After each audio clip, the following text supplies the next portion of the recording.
Hello everyone. आज चाहिँ हामी न्युमेरिकल गर्नेछौँ।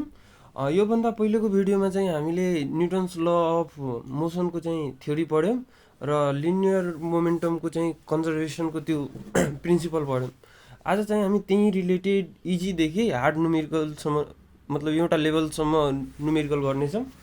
सो फर्स्टमा चाहिँ म यहाँ एउटा न्युमेरिकल ल्याएको छु, जुन न्युमेरिकलले के भनिरहेछ भन्दाखेरि a constant force act on a 10 kg object and reduced it velocity from 9 metre per second to 3 metre per second in 3 second, find the force.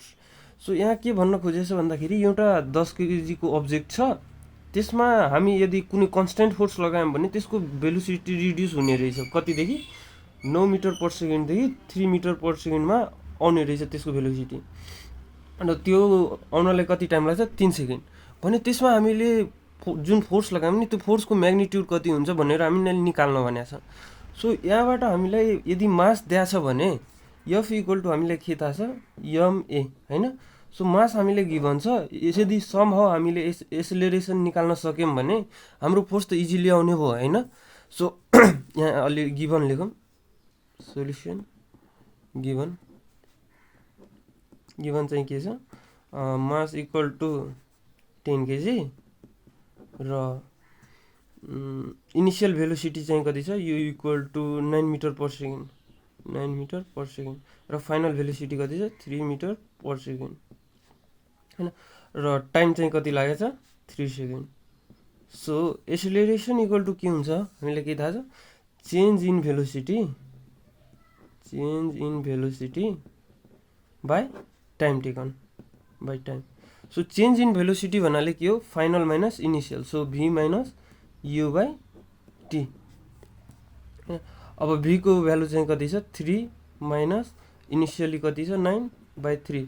So यो चाहिँ 6 अनि negative of 2 metre per second square आयो हाम्रो कति? एसिलेरेसन। र यो चाहिँ negative किन आयो? नेगेटिभ किन आयो भन्दाखेरि हाम्रो भेलोसिटी के भइरहेछ? डिक्रिज भइरहेछ भन्नाले हाम्रो रिटार्डेसन भइरहेछ, त्यसैले गर्दा यहाँ नेगेटिभ साइन आयो। अब फोर्स इक्वल टु एमए, मास हामीले गिभन छ 10 र एसिलेरेसन अहिले हामी क्यालकुलेट गऱ्यौँ -2। सो हाम्रो फोर्स चाहिँ कति आउने भयो? -20 न्युटन। अब यहाँ हाम्रो फोर्स चाहिँ नेगेटिभ आउनुको अर्थ चाहिँ के हो? अब जस्तै मानौँ यो एउटा अब्जेक्ट हो, यो यसरी मोसनमा आइरहेको थियो यतातिर डाइरेक्सन भयो भने हामीले त्यसको मोसनको जस्ट अपोजिटमा फोर्स लगाएको छौँ कि, त्यसैले यो साइन नेगेटिभ साइन आयो है। सो त्यसै गरी हाम्रो नेक्स्ट क्वेसन चाहिँ के रहेको छ भन्दाखेरि 80 kg golf ball initially at rest is given a speed of 25 metre per second when a club strikes. If the club and ball are in contact for 2 millisecond, what will be the average force acting on the ball?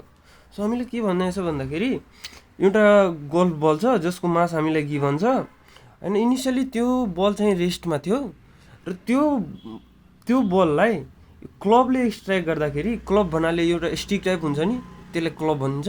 So त्यो स्टिकले strike गर्दाखेरि त्यसको speed चाहिँ कति हुने भयो? 25 metre per second आउने भयो अरे होइन।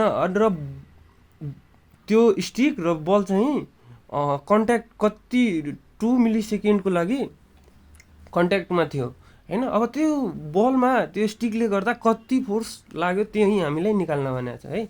सो सबभन्दा पहिले हामी गिभन लेख्छौँ। गिभन हामीले के थाहा छ? मास अफ गल्फ बल दिएको छ 0.0450 kg है। र इनिसियली रेस्ट छ भने u equal to 0 metre per second हुने भयो नि त, 0। अनि भी इक्वल टु चाहिँ फाइनल भेलोसिटी चाहिँ कति दिएको छ? 25 metre per second, 25 metre per second. र त्यो दुईवटा कन्ट्याक्ट चाहिँ कति टाइमको लागि छ? T equal to 2 millisecond. यसलाई एसआईमा कन्भर्ट गऱ्यौँ भने 2 × 10⁻³ है सेकेन्ड होइन। अब न्युटन्स सेकेन्ड ल अनुसार हेऱ्यौँ भने न्युटन्स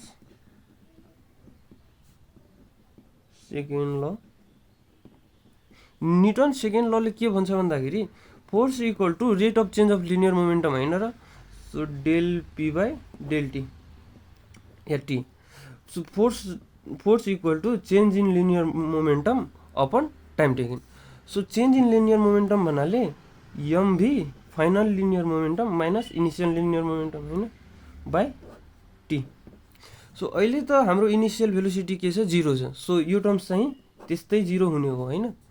सो मासको भेलोसिटीको मास कति गिभेन छ 0.045 र फाइनल भेलोसिटी 25 होइन। र हामीले टाइम चाहिँ कति गिभेन छ 2 × 10⁻³ अब यो चाहिँ तपाईहरुले क्याल्कुलेटर थिच्नु होला, जति आउँछ त्यति न्युटन चाहिँ हाम्रो के हुन जान्छ एभरेज फोर्स, त्यो गल्फ बलमा लाग्ने एभरेज फोर्स आउने भयो है। सो यो चाहिँ क्याल्कुलेटर थिच्नु होला, मैले यहाँ भ्यालु लेखिन। सो त्यसै गरी अब चाहिँ हाम्रो नेक्स्ट क्वेसन रहेछ। सो अब चाहिँ क्वेसन नम्बर 3 हेरौँ। अब यो क्वेसन नम्बर 3 ले के भनिरहेछ भन्दाखेरि एउटा बल छ जसको मास चाहिँ 0.1 केजी छ। अब त्यो चाहिँ इनिसियली 6 मिटर पर सेकेन्डले गुडिरहेछ र त्यो चाहिँ कोलाइड भयो कुन बडीसँग बडी बीसँग, जसको मास चाहिँ कति छ 0.2 केजी रहेछ होइन। अब तीन कोलाइड भइसकेपछि के भनेको छ फर्स्ट दुईटा केस छ यसमा है। सो फर्स्ट केसमा हामीले के भनेको छ भन्दाखेरि calculate their common velocity. Common velocity भन्नाले if both ball moves together भन्नाले म यहाँ फिगर बनाउँछु है, फिगरबाट तपाईहरुले त्यो न्युमेरिकल अलि क्लियर होला भन्ने जस्तो लाग्छ। सो यो चाहिँ बल ए हो अनि यो चाहिँ बल बी हो। यसको चाहिँ 0.1 केजी छ मास अनि यसको चाहिँ 0.2 केजी छ हैन। यो चाहिँ इनिशियली रेस्टमा छ भन्नाले u2 = 0 छ अनि यो चाहिँ इनिशियली कतिले गुडिरहेछ u1 = 6 मिटर पर सेकेन्ड यसले गुड्यो हैन। र केही समयपछि यो के भयो कोलाइड भयो। कोलाइड भइसकेपछि यो दुईटा सँगै मुभ गर्यो के कमन भेलोसिटी भन्नाले यता हामीले क्वेसनमै भनेको छ if both ball moves together भनेको छ है। सो यो दुईटै कुन भेलोसिटीले जान्छ त्यो भेलोसिटी हामीले निकाल्नु पर्ने छ, त्यसलाई v मानौँ हैन।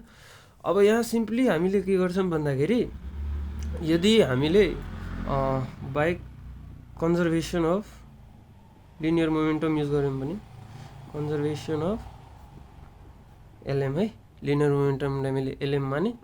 सो कन्जर्भेसन अफ लिनियर मोमेन्टमले के भन्छ भन्दाखेरि इनिसियल टोटल लेखौँ है, total initial LM = total final LM भन्दाखेरि अब इनिसियल चाहिँ यसको टोटल लिनियर मोमेन्टम कति हुने भयो भन्दाखेरि m1 u1 plus m2 u2 = m1 plus m2 × b। यहाँ चाहिँ b चाहिँ दुवैमा कमन भएको हुनाले मैले एकैचोटि कमन लिएर लेखिदिएँ है। अब u2 भन्नाले त यो बडी त इनिसियली रेस्टमा छ भन्दाखेरि यो टर्म्सलाई हामीले के लेख्न सक्छौँ 0 हुन्छ हैन। सो अब m1 भन्नाले कति हो 0.1 अनि इनिसियल भेलोसिटी चाहिँ कति छ 6 = अब m1 भन्नाले 0.1 र m2 भन्नाले 0.2 र v चाहिँ हामीले के हो निकाल्नु पर्ने हो। सो v = कति हुन आउँछ अब यसलाई मल्टिप्लाई गऱ्यौँ भने 0.1 × 6 बाई यसले दुवैले जोड्यौँ भने 0.3। सो अब यसलाई सोल्भ गऱ्यौँ भने हाम्रो कति हुन आउँछ 2 मिटर पर सेकेन्ड। सो यो दुवै चाहिँ कोलाइड भएपछि कुन कति भेलोसिटीले मुभ गर्ने रहेछ 2 मिटर पर सेकेन्डले मुभ गर्ने रहेछ है। अब सेकेन्ड केस हेर्यौँ भने इफ यहाँ के भनेको छ भन्दाखेरि if A had rebounded with a velocity of 2 metre per second भन्दाखेरि सेकेन्ड केसमा के रहेछ भन्दाखेरि यो ए त त्यस्तै भयो हैन, यतातिर मुभ गर्यो, यो इनिसियली रेस्टमा थियो। तर यसमा के भयो भन्दाखेरि ठोकेपछि यो चाहिँ यतापट्टि फर्क्यो कि 2 मिटर पर सेकेन्डले रिबाउन्ड भयो अरे, यतातिर गइरहेको थियो 2 मिटर पर सेकेन्डले रिबाउन्ड भयो भने अब यसको u1 = कति 6 छँदैछ हैन। र यसको चाहिँ v1 = -2 मिटर पर सेकेन्ड हुने भयो नि त, रिबाउन्ड छ भने यतातिर गइरहेको थियो यतातिर आयो भने त नेगेटिभ साइन नेगेटिभ हुन्छ नि त। सो अब यसको भेलोसिटी कति हुन्छ भनेर हामीलाई निकाल्न भने चाहिँ यसलाई के मानौँ v2 मानौँ है, v2 = वाट। अब सेम केस यो केस 2 है, यो केस 2 हैन। अब यसमा लगायौँ भने त्यही total initial linear momentum = total final linear momentum use गऱ्यौँ भने यसको चाहिँ m1 u1 plus m2 u2 equal to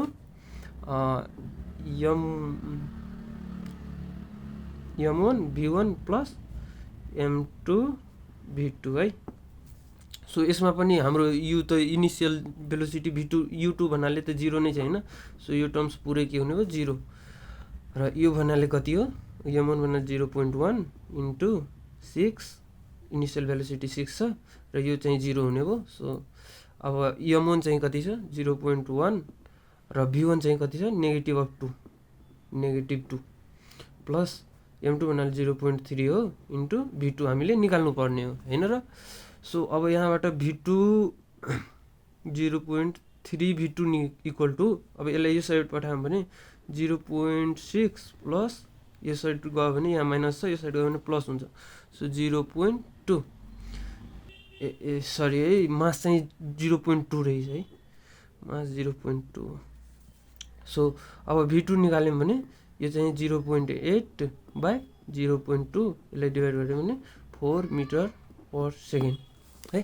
so यो न्युमेरिकलले तपाईहरुलाई कन्सेप्ट क्लियर गरा होला जस्तो लाग्छ मलाई। तपाईहरुलाई कुनै डाउट छ भने यसो कमेन्ट गर्दा हुन्छ हैन। आजलाई यति नै, धन्यवाद है।